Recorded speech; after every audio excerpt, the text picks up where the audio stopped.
It had to be said, the Oregon State Highway Division not only had a whale of a problem on its hands, it had a stinking whale of a problem. What to do with one 45-foot, 8-ton whale dead on arrival on the beach near Florence?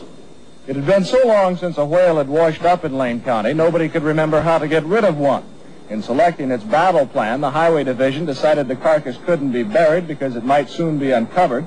It couldn't be cut up and then buried because nobody wanted to cut it up, and it couldn't be burned. So dynamite it was, some 20 cases or a half-ton of it.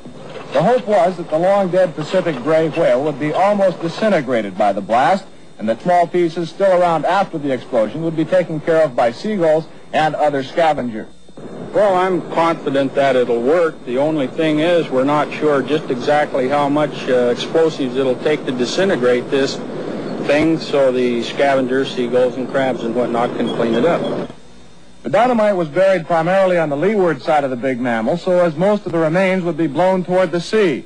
About 75 bystanders, most of them residents who had first found the whale to be an object of curiosity before they tired of its smell, were moved back a quarter of a mile away.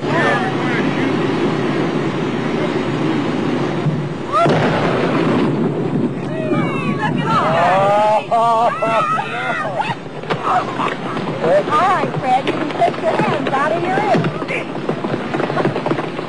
Here comes pieces of mine.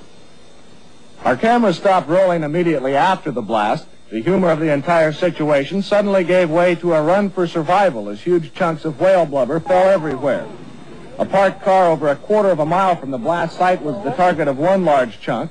The passenger compartment literally smashed.